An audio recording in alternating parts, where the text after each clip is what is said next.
Hello once again, my friends. I am Gregarious Garrett, and I welcome you back to Darklanders 101, where your survival is my curriculum. Recently, I had an encounter with a faction that many outside of Central California may not know of. This group's history is tied in tragedy, struggle, misfortune, and distrust, but its goal is among the most noble and essential to the preservation of knowledge.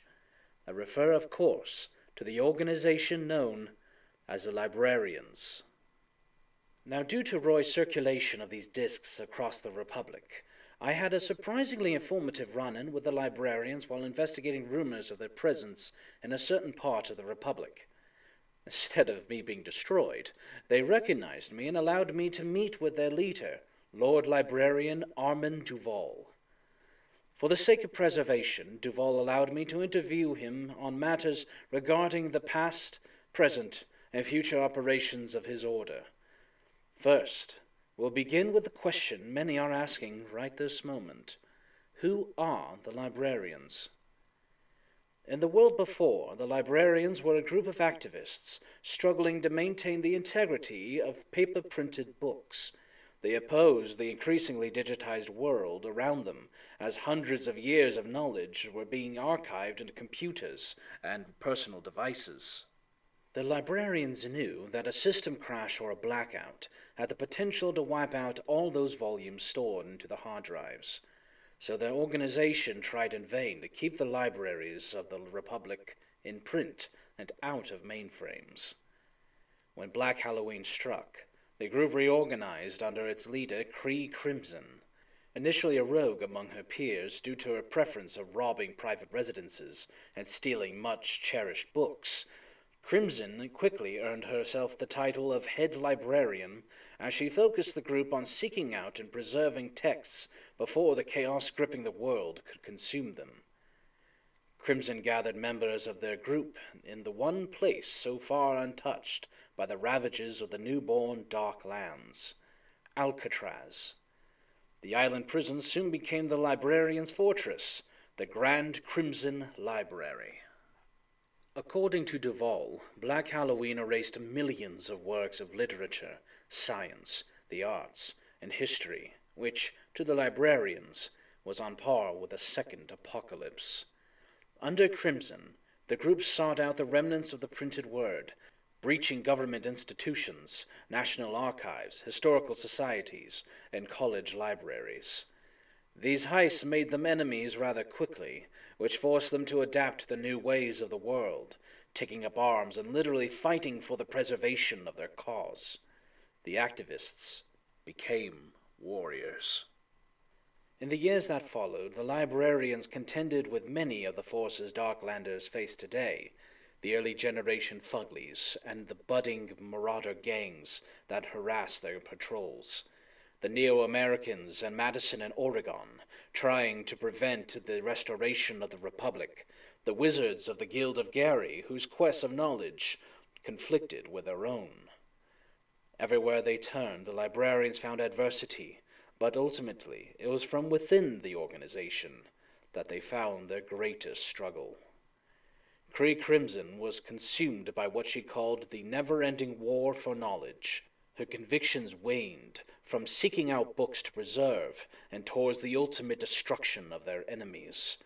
Her closest followers became much more militant, and soon the Librarians found themselves fighting in the Darklands as an armed militia rather than seekers of the printed word. Crimson's second-in-command, Horus Duvall, the current Lord Librarian's ancestor, saw the new path the organization was taking and wanted to correct their course. It was only a matter of time before a divide tore through the ranks of the Librarians. The organization strayed close to the line of all-out civil war when Duvall's loyalists sealed off Alcatraz, ironically blocking Crimson's return to the library named after her.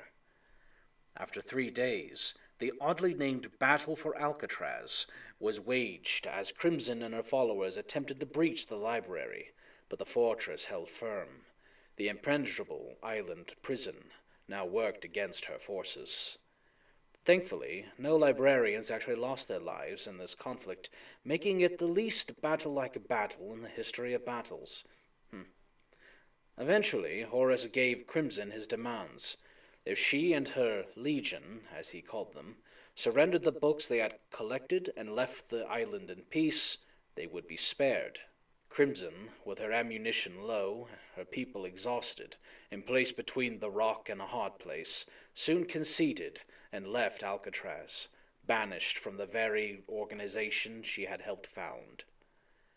Crimson would eventually venture into the States, where she would establish her own empire far from the shores of the West Coast. But that is a story for another day. As for Horus Duvall, the reorganization of the Librarians came with a far less aggressive approach into their goals.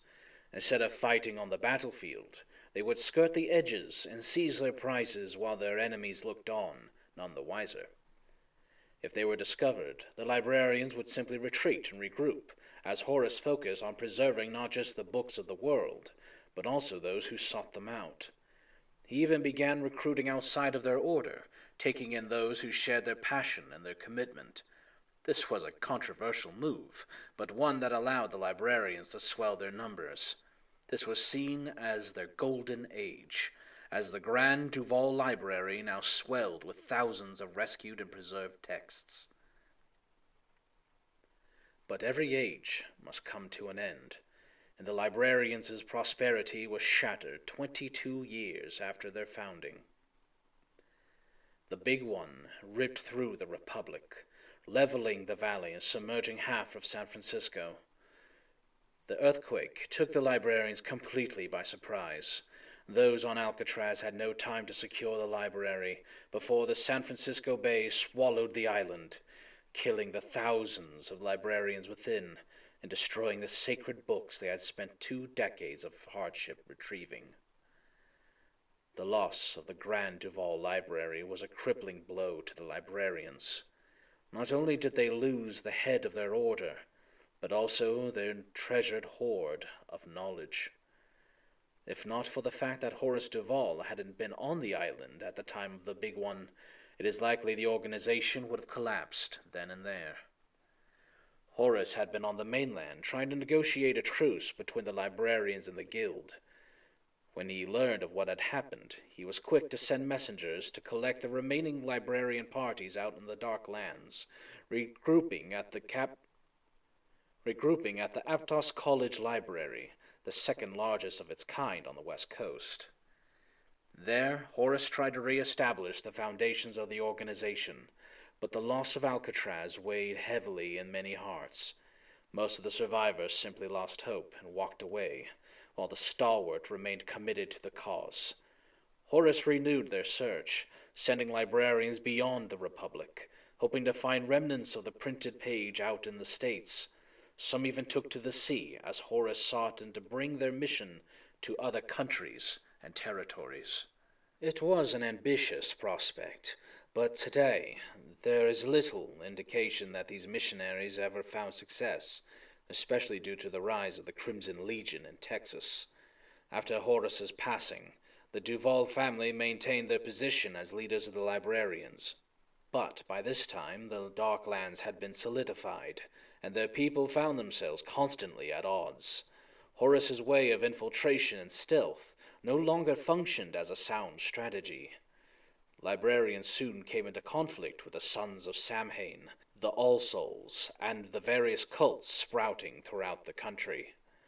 For years, the organization was being manned by only the most stalwart of their people, as the odds became increasingly against their favor. That is when Kyle Duvall, Lord Librarian Armand Duvall's grandfather, managed to merge the militant practices of Kree Crimson and the subtle approach of Horus. Mercenaries and bounty hunters were hired to help assist their patrols, while also teaching their followers how to properly fight against the dangers of the Dark Lands. This decision left Kyle with few allies, but those who didn't support him mysteriously disappeared.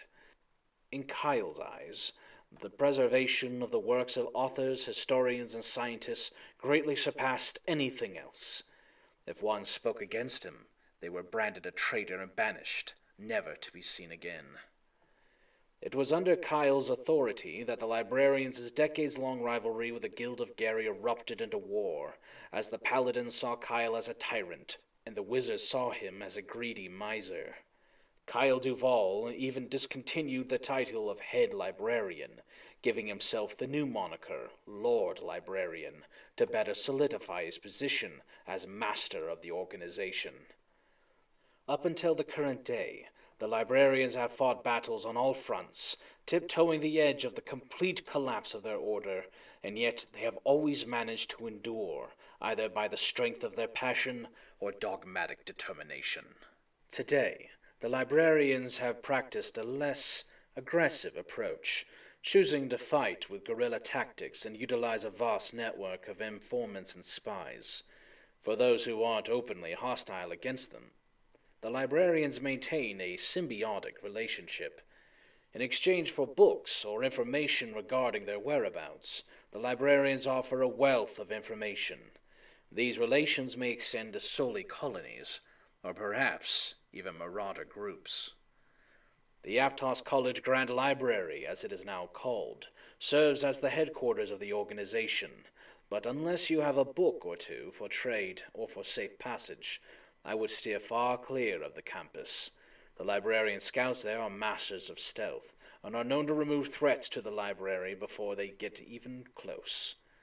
Duvall maintains a comfortable and fortified position as the Lord Librarian, able to perfectly balance the line between being a generous benefactor of knowledge and being a ruthless destructor of his enemies. Darklanders who seek out the Librarians for information are highly encouraged to bring something of sufficient tribute, or else find themselves disappearing. Of course, the quality of the tribute is also very important. A dusty, mostly unreadable husk of literature may gain you a vague rumor. A common book in decent state may grant you a useful hint, and a well-preserved rare volume will open the great doors of knowledge that only the Librarians can offer. If you seek them out with malicious intent, well, chances are you're already dead, so I suppose this information is pretty useless. The Librarians have a history marred in conflict and hardship, but by sheer force of will they have managed to persevere against the worst trials the Darklands have to offer. As such, their xenophobia and their constant suspicions are the result of decades of struggle. If you are desperate for good scrap and need a lead, if you are a budding scholar seeking to further your learning, if you are a hunter seeking a particularly clever quarry, as long as you have a good book in hand, the Librarians have all that you seek. Just approach with caution. I am Gregarious Garrett, and I thank you for your time. Find more Darklanders 101 discs, and become well versed in the many dangers of the Darklands. If you don't know where to find them, maybe you could find a book and ask a librarian.